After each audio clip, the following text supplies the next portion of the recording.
কাশিদাসী মহাভারত বন পর্ব 93। দ্রৌপদী হরণে ভীমহস্তে জয়দ্রথের অপমান। শুন জন্মে জয় রাজা দৈবের ঘটন। জয়দ্রথ গুপ্তভাবে রহে কাম্যবন। উঠিয়া প্রভাতে হেথা ভাই দুই জনে। রাজার নিকটে রাখি মাদ্রীর নন্দনে। মৃগা করিতে যান ভীম ধনঞ্জয়। স্নান হেতু যান ক্রমে বিপ্র সমুদয়। পরে চলিলেন স্নানে ভাই তিনজন। বসিয়া দ্রৌপদী একা করেন রন্ধন। জয়দ্রথ দেখে শূন্য হইল মন্দির। সময় জানিয়া তথা গেল মহাবীর। কুটির দুয়ারে গিয়া রাখিলে রথ। শূন্যালয় দেখি আনন্দিত জয়দ্রথ। রথ হইতে ভূমিতলে নামে মহাবীর। কুটুম্ব জানিয়া কৃষ্ণা হইল বাহির। মনেতে জানিলেই অপূর্বা অতিথি। অতিথির সেবা হেতু চিন্তি গুণবতী। শূন্যালয় তথা আর নাহি কোনজন। আপনি আনিয়া দিল দিব্য কুশাসন। পাদ প্রক্ষালন হেতু আনি দিল জল। জিজ্ঞাসা করিল কহ ঘরের কুশল। কথা হইতে এলে এবে যাবে কোন দেশে। এ বনে আসিলা কোন প্রয়োজনোদ্দেশে। জয়দ্রথ বলে আর নাহি কোন কাজ। ভেটিবারে আইলাম ধর্ম মহারাজ। একমাত্র দেখি তুমি করি চন্দন। কহ দেখি কোথা গেল ধর্মের নন্দন। কোন কার্য হেতু গেল ভীম ধনঞ্জয়। ব্রাহ্মণ মণ্ডলী কোথা মাদ্রীর তনয়। কৃষ্ণা বলে স্নানে গেল ব্রাহ্মণ সমাজ। মাদ্রীপুত্র গেল সহ ধর্মরাজ। ভীমার্জুন গেল বনে মৃগা কারণে। মুহূর্তে এখনই সবে আসিবে এখানে। দ্রৌপদীর মুখে শুনিয়ে সব বচন। দুষ্ট জয়দ্রথের শোচঞ্চল হইল মন। বিচার করিল মনে সবে দূরে গেল। উচিত সময় মোর বিধাতা মিলাল। চতুর্দিকে চাহে কেন নাহি কোথায়। চঞ্চল হইল বীর ঘন ঘন চায়। নিকটে আছিল কৃষ্ণা তুলি নিল রথে। শীঘ্রগতি চালাইল হস্তিনার পথে। কৃষ্ণা বলে চৌর্যকার্য কর কুলাঙ্গার। বুঝিলাম কালপূর্ণ হইল তোমার। বড় বংশে জনমিয়া কর নিচ কর্ম। মুহূর্তে এখনই তার ফলিবেক ধর্ম। যাবৎ পুরুষ সিংহ ভীম নাহি দেখে। প্রাণ লয়ে যা শীঘ্র ছাড়িয়া আমাকে। আরে দুষ্ট কি করিলি হলি মতিচ্ছন্ন। বুঝিনু তোমার এবে কাল হল পূর্ণ। আরে অন্ধ ভালমন্দ না যান সকল। হেন কর্মকর যাতে ফলয়ে সুফল। পরপক্ষজন যদি আসি করে রণ। সাহায্য করিয়া তারে রাখে বন্ধুগণ। তোর ক্রিয়া শুনি লোককর্ণে দিবে কর। হেন দুরাচার দুই অধম পামর। হেনমতে তিরস্কার করে যাজ্ঞসেনী। চোরা নাহি শুনে কভু ধর্মের কাহিনী। ভালমন্দ জয়দ্রথ কিছু নাহি কহে। চালাইয়া দিল রথ তিলেক না রহে। দ্রৌপদী দেখিল তবে পরিনু বিপাকে। গোবিন্দ গোবিন্দ বলি পরিত্রাহী ডাকে। কি জানি কৃষ্ণের পায়ে কইনু অপরাধ। সে কারণে হইল মম এতেক প্রমাদ। কথা গেল মহারাজ ধর্ম অধিকারী। কথা গেল মাদ্রীপুত্র বিক্রমে কেশরী। ভুবন বিজয়ী কথা পার্থ মহামতি। এস কথা আছো এস হে ঝটিতি। মধ্যম পাণ্ডব এস ভীম মহাবল। দুষ্টজনে আসি দেহ সমুচিত ফল। তোমরা যে পঞ্চ ভাই রহিলে কথায়।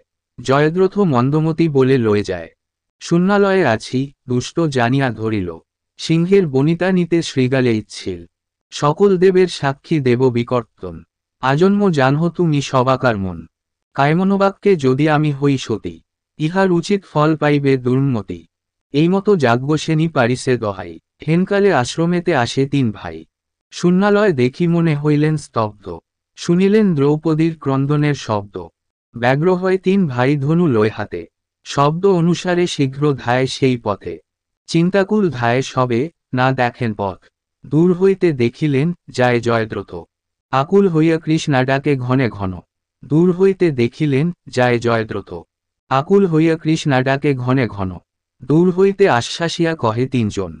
ভয় নাই বলয়ে বচন। হেনকালে দেখ তথা দৈবের ঘটন।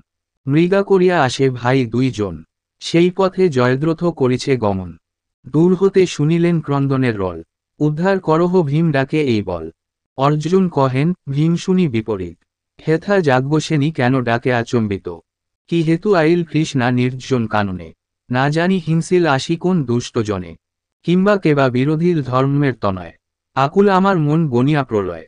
ভীম বলে এ কথা না লয় মম মনে।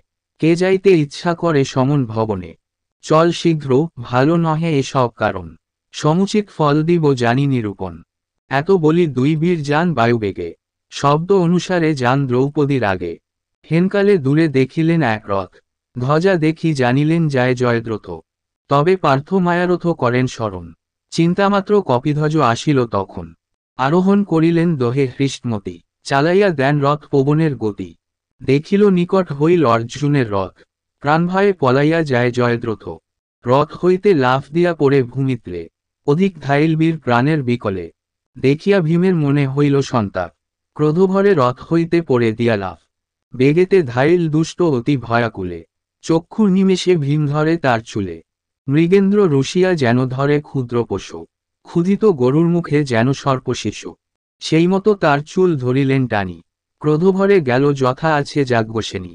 কহিল কৃষ্ণারে তবে আশ্বাস বচন, স্থির হও যাজ্ঞসেনী তত্ত্বজ দুঃখ মন। যেমন তোমাকে দুঃখ দিল দুষ্টমতি, তাহার উচিত ফল মুখে মার লাথি।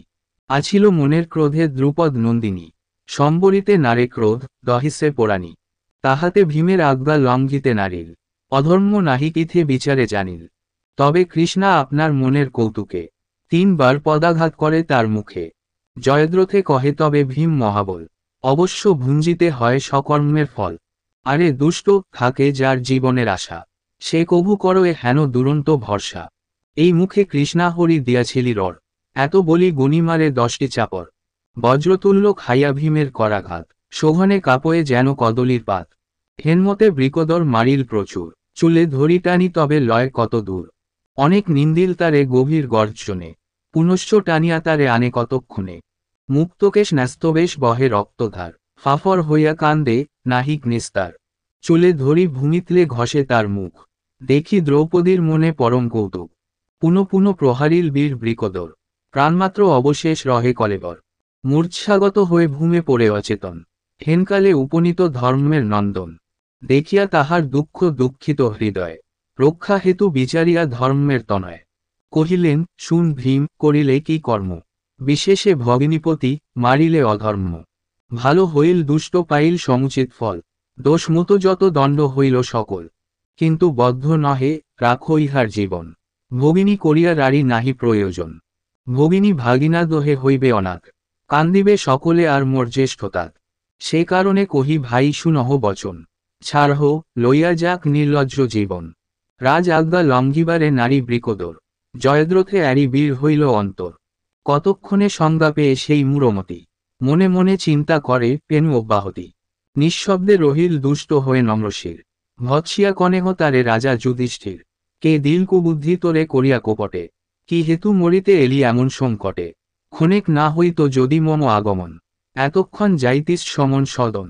পলাইয়া যাহল এ নির্লজ্জ জীবন, কুবুদ্ধি দিলেক তোরে যেই দুষ্টজন। সেই সব জনে গিয়া কহিবে সকল, কত দিনান্তরে হবে সে সবার ফল। তবে ধর্মকৃষ্ণারে কহিল এই কথা, দুঃখ মন তেজহ দ্রুপদ রাজ সুতা। তোমারে দিলেক যত দুঃখ আর কষ্ট, এই মতো সর্বজন হইবেক নষ্ট। এত বলি আশ্রমেতে যান 6 জনে, দুষ্ট জয়দ্রথ তবে বিচারিল মনে।